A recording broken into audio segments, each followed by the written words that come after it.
జార్ఖండ్, మహారాష్ట్ర ఈ రెండు రాష్ట్రాల ఎన్నికల ఫలితాలు ఇప్పుడు భారతీయ జనతా పార్టీ భవిష్యత్తునే కాదు దేశ రాజకీయ భవిష్యత్తును కూడా ఒక దిశకు తీసుకెళ్లబోతున్నాయి. 23వ తేదీ కోసం అందరూ ఎదురు చూస్తున్నారు. ఫలితాలు ఎలా ఉండబోతాయి ఇప్పటికే ఎగ్జిట్ పోల్స్ అయితే తేల్చి చెప్పేశాయి. దాదాపుగా మొన్న ఆంధ్రప్రదేశ్లో తెలుగుదేశం పార్టీ కూటమి అధికారంలోకి వస్తుందని చెప్పిన కేకే సర్వే సైతం భారతీయ జనతా పార్టీ వైపే మొగ్గు చూపడం, ఆ కూటమి వైపే ఒక రకంగా కాంగ్రెస్ కానీ ఇతర పక్షాలు ధీమా వ్యక్తపరుస్తున్న భారతీయ జనతా పార్టీకి మెండుగా అవకాశాలు ఉండవు. మోడీ మార్క ఇదంతా నిజంగా రేపొద్దున జమిలీ ఎన్నికలకు సంబంధించి కూడా ఒక క్లారిటీ ఇచ్చే ఫలితాలుగా ఇవి నిలవబోతున్నాయి. అసలు మహారాష్ట్రలో ఏం జరగబోతుంది, జార్ఖండ్ ఫలితాలు మళ్ళీ ఎలా రిపీట్ కాబోతుంది, ఇదే అంశం మీద చర్చించే ప్రయత్నం చేద్దాం. సరే, ముందు మహారాష్ట్ర చూసుకుంటే ఒక రకంగా అక్కడ హిందుత్వం గురించి మాట్లాడుకున్నా సరే శివసేన ఏం తక్కువ కాదన్నట్టుగానే మొన్నటి వరకు, మొన్న మధ్యలో రావడం, షిండే సీఎం అవడం ఇవన్నీ. కానీ ఇప్పుడు కంప్లీట్గా ఆ ఫలితాలనే మార్చబోతుంది. అది మోడీ మార్క్ అనేది, అంటే ఎగ్జిట్ పోల్స్ బేస్ చేసుకొని నేను మాట్లాడుతున్నాను. బేసిక్గా దాంట్లో 2 ప్రయోగాలు చేశారు. ఇద్దరు చెరొక ప్రయోగం. ఆ ప్రయోగాల ఫలితం రేపు తేలబోతుంది. దేశానికి సంబంధించి భవిష్యత్ ప్రయోగాలు దాని ఆధారంగా ఉంటాయి.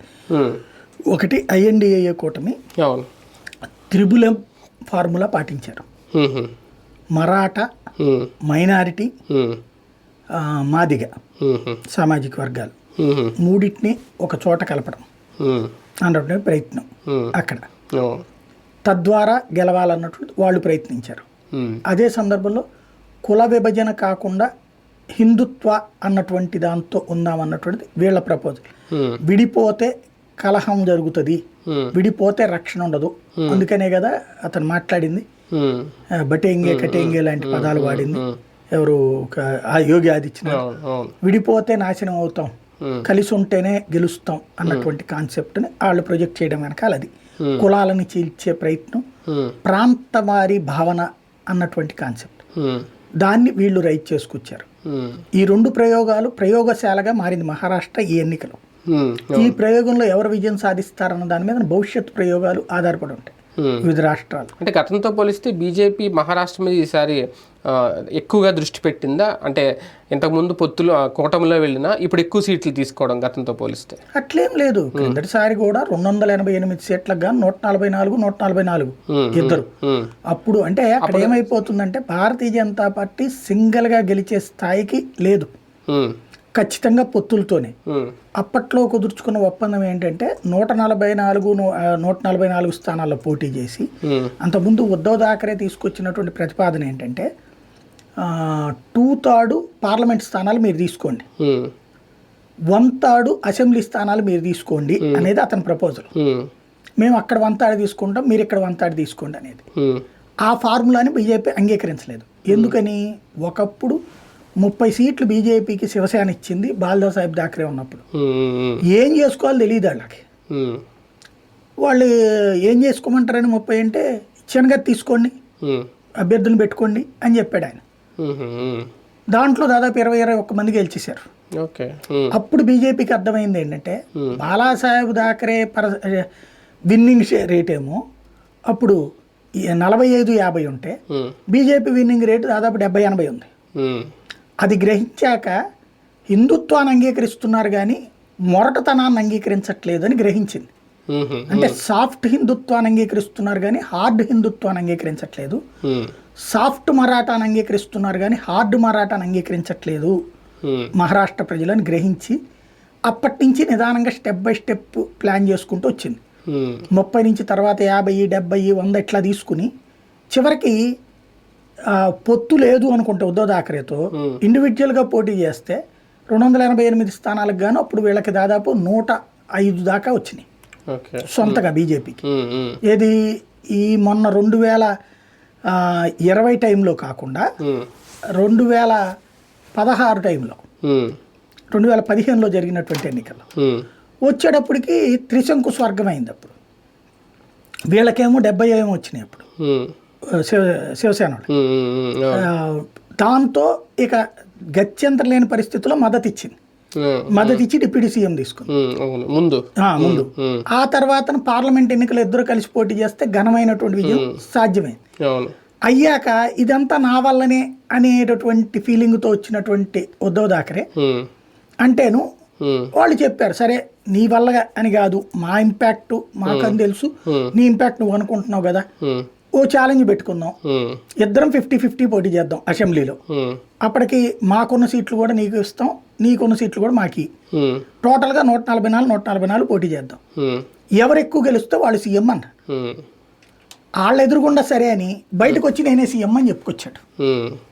ఫైనల్గా ఏమైంది, వీళ్ళేమో 104 గెలిచారు, వాళ్ళేమో 57 దగ్గర ఆగిపోయారు. 144 తీసుకున్నాడు, 57 గెలిచింది. కాబట్టి ఆ తర్వాతన ఏమైంది, నువ్వు సీఎం నాకే కావాలంటాడు. 57 అట్ట సీఎం ఇస్తాడు, మీరు బీహార్లో నితీష్ కుమార్కి ఇచ్చారు కదా. అక్కడ ఉన్నటువంటి తేడా జస్ట్ ఒక 10-15 తేడా దాంట్లో. ఇంకోటి అక్కడ ముందే చెప్పారు, ఇక్కడ ఇతనికి ముందే చెప్పారు కదా. ఉద్ధవ్ థాకరే 10 సార్లు స్టేట్మెంట్ ఇస్తే అమిత్ షా అదే క్లియర్గా స్టేట్మెంట్ ఇచ్చాడు, ఆగాలి కదా, అయిపోయింది. ఇప్పుడు ఆ ఈగో క్లాష్ ఇంకేంటంటే, శివసేన మొన్న ఈ ట్రిప్ చూస్తే బీజేపీ 155 చేసింది యాక్చువల్గా, గతంతో పోల్చుకుంటే ఇంకో 10 ఎక్స్ట్రా చేసింది అంతే. కానీ ఇక్కడ భారతీయ జనతా పార్టీకి మైనస్ ఏంటయ్యా అంటే, షిండే వర్గానికి ఇచ్చినటువంటి సీట్లు అజిత్ పవార్ వాళ్ళ వర్గానికి ఇచ్చిన సీట్లు ఎక్కువైపోయినాయి.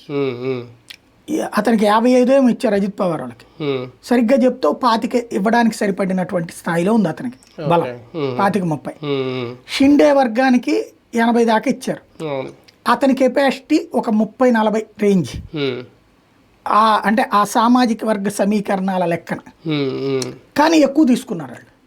దాని వలన భారతీయ జనతా పార్టీకి 155 దగ్గర ఆగిపోయింది. అదే కనుక బీజేపీ 200 పోటీ చేసి వీళ్ళిద్దరూ మిగతా 88 పోటీ చేస్తే గ్యారంటీ ఫార్మేషన్ ఉండేది అవకాశం. అలా లేకపోవడం అనేటటువంటిది కొంత సందేహాస్పదం, సర్వేలు ఎవడు చెప్పినా ఎట్లా చెప్పినా కూడా. దానికి తోడు వీళ్ళు ఉత్తరప్రదేశ్లో మొన్న 2024 ఎన్నికల్లో ఎలాంటి ఫార్ములా తీసుకున్నారో, యాదవ, ముస్లిం, దళిత అని 3 వర్గాల్ని కలిపారు. అంటే ప్రతి చోట కూడా ముస్లింకి యాడ్ చేస్తున్నారు. ఒకప్పుడు మాయావతి తీసుకొచ్చింది బ్రాహ్మణ దళిత కలిపేనేది, ఆ రోజున గెలిచింది ఆవిడ. అంటే ఒక ఫార్ములా 2 క్యాస్టుల మధ్యన అనుసంధానం అన్నటువంటి ఫార్ములా, అగ్రకులాలు దళితుల మధ్యన ఒక సంబంధం అనేటటువంటిది అధికారంలోకి తెచ్చింది ఆవిడ.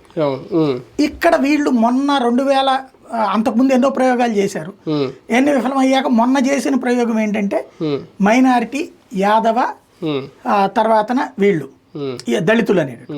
అట్లాంటి ఫార్ములాతో అక్కడ సక్సెస్ అయ్యారు కాబట్టి ఇక్కడ అందుకని త్రిబుల్ ఫార్ములా పెట్టారు. ఈ త్రిబుల్ ఫార్ములాకి కౌంటర్ చేయడానికి వీళ్ళు నమ్ముతున్నటువంటిది ఒకటి, హిందుత్వవాదంతో పాటు సంక్షేమ పథకాలు ఇచ్చేసాం కాబట్టి ప్రభుత్వం అన్నటువంటి, దానికి తోడు సెంటర్లో మేము పవర్లో ఉన్నాం కాబట్టి మహారాష్ట్ర ప్రజలు చూస్తారు అన్నటువంటి. అది ఎంతవరకు వాస్తవమో చూడాల్సింది. అంటే ఇందులో షిండే మార్క్ కూడా ఏమైనా ఉంటుందా మహారాష్ట్ర వరకు? అంటే బీజేపీకి మైనస్ ఏంటంటే మరాఠా ఫీలింగ్ ఉన్న లీడర్ లేకపోవడం. లైక్ ఇప్పుడు ఇదివరకు బీజేపీ ఎవరిని పెట్టింది ముఖ్యమంత్రిగా, దేవేంద్ర ఫడ్నవీస్ని పెట్టింది. తనని మరాఠాగా భావించరు వాళ్ళు, బ్రాహ్మణ సామాజిక వర్గానికి సంబంధించిన అతన్ని మరాఠాలుగా భావించరు వీళ్ళు. మరాఠా అంటే ఒక శరద్ పవార్ని మరాఠాగా భావిస్తారు, ఉద్ధవ్ థాకరేని మరాఠాగా భావిస్తారు. కాబట్టి బీజేపీ కూటమిలో అట్లాంటి బలమైన మరాఠా లీడర్గా లేరనేది ఇతన్ని షిండేని మరాఠా యోధుడిగా చూపించారు. ఎందుకని, ఒక ఆటో డ్రైవర్గా వచ్చి బాలాసాహెబ్ థాకరే చేతను గుర్తింపబడి ఇది నడిచింది. గతంలో రాజ్ థాకరేతో పొత్తు పెట్టుకున్నారు, అతన్ని కొన్ని నియోజకవర్గాల దగ్గర పట్టుంది కానీ రాష్ట్రం అంతా విస్తరించుకోలేకపోయాడు రాజ్ థాకరే. కాబట్టి ఇప్పుడు ఇతను సెంటిమెంట్లు కొన్ని ప్రయోగించాడు ఉద్ధవ్ థాకరే. చివరి నిమిషంలో కరెక్ట్గా ఎలక్షన్ అయిపోయిన తర్వాత ఎలక్షన్ తను ఓటేసి వచ్చి, మీరు నాకు ఓటేస్తే నేను రాజకీయాల్లో ఉంటాను, లేకపోతే రాజకీయ సన్యాసం తీసుకుంటానని ప్రకటించాడు. అంటే మరాఠా సెంటిమెంట్ వాడాడు. అట్లాగే శరద్ పవార్ ఇది నా చివరి అవకాశం అని పెట్టాడు. కాబట్టి ఇద్దరు మరాఠా యోధుల యొక్క చివరి అవకాశపు సెంటిమెంట్ ఫీలింగ్ ఎలా ఉంటది అనేది బీజేపీ ఇంకా అర్థం కావట్లేదు. ఇంకా పరీక్షనా 23 వరకు బీజేపీకి? అంతే. ఎగ్జిట్ పోల్స్ మీద 23వ తారీఖు మధ్యాహ్నం దాకా నాకైతే కన్ఫ్యూజన్ ఉంది. ఎందుకంటే నేను అక్కడికి వెళ్ళిన కొంతమంది నాయకులతో మాట్లాడాను, కాంగ్రెస్ బీజేపీ నాయకులతో. వాళ్ళు చెప్తున్నది ఇద్దరు కూడా ఓ పక్కన కాన్ఫిడెంట్ చెప్తూనే గొంతులో కొంత స్లాష్ ఉంది. రెండవది ఇద్దరు కూడా టైట్ ఫైట్ అనే చెప్తున్నారు. టైట్ ఫైట్ అయినప్పుడు ఎప్పుడు కూడా కొంత కన్ఫ్యూజన్ ఉంటుంది అనమాట. జార్ఖండ్ విషయంలో అయినా క్లియర్గా ఉందా మా బీజేపీకి?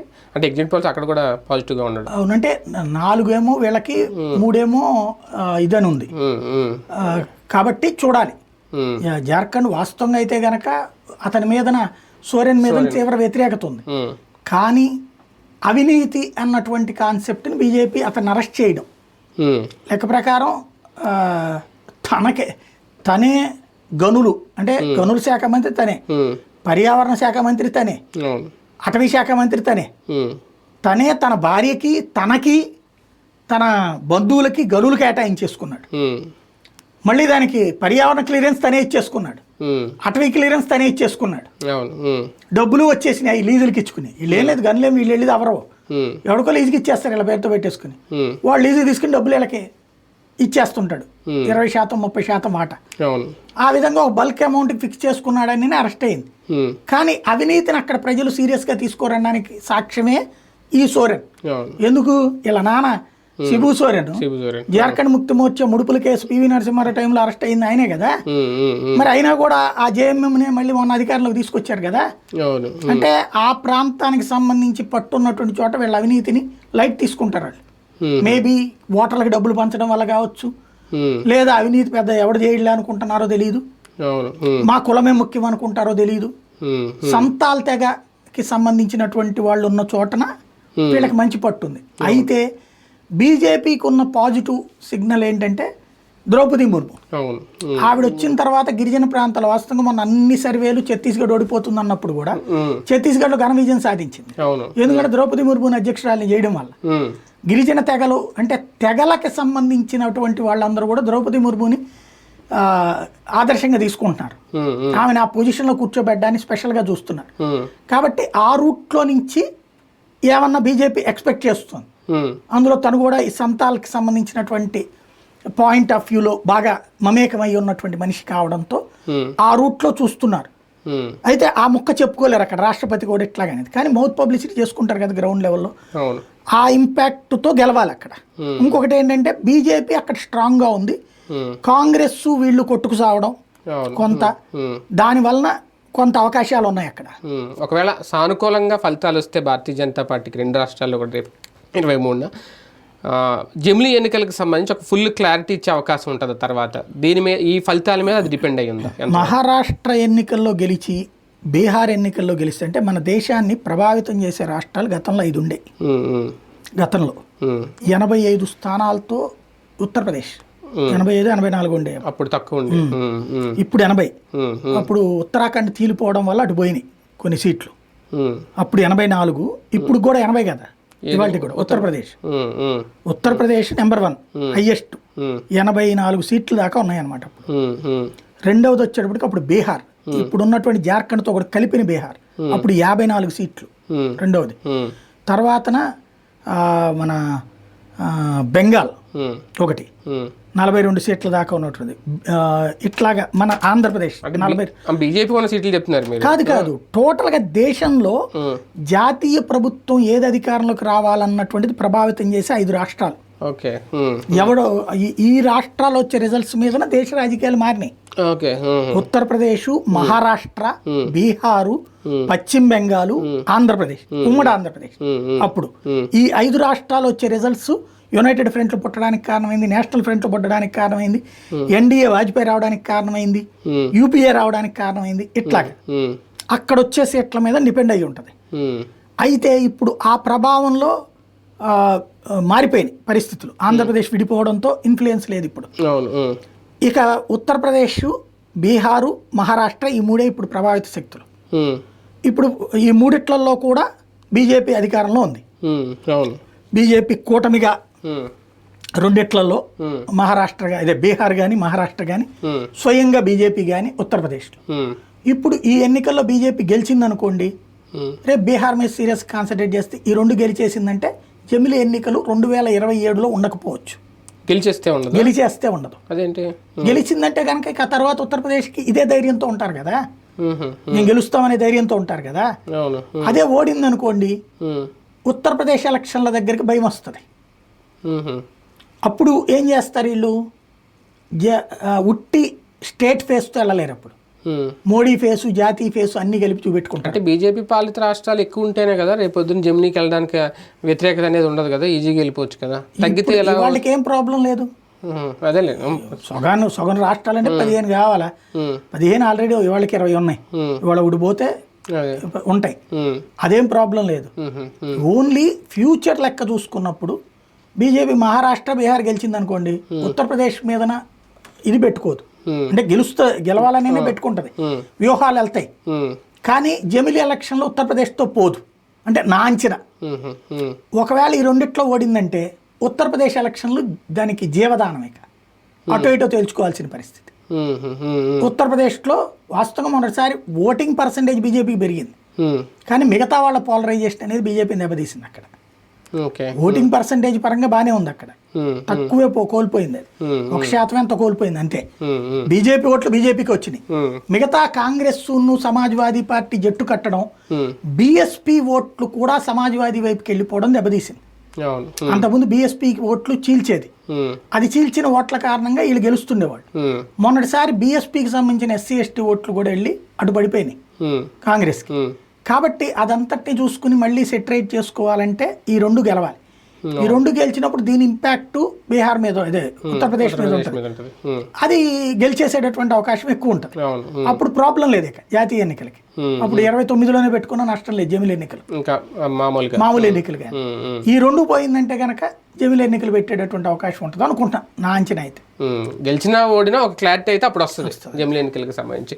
రైట్, చూద్దాం. 23వ తేదీ వరకు అయితే వెయిట్ చేయాలి నిజంగా ఏం జరగబోతుంది మహారాష్ట్రలో, జార్ఖండ్లో. బీజేపీకి అవసరమా, ఎంతవరకు రేపొద్దున జమిలీ ఎన్నికలు ఈ ఫలితాల మీద డిసైడ్ అయ్యి ఒక నిర్ణయం తీసుకుంటారు, చూద్దాం.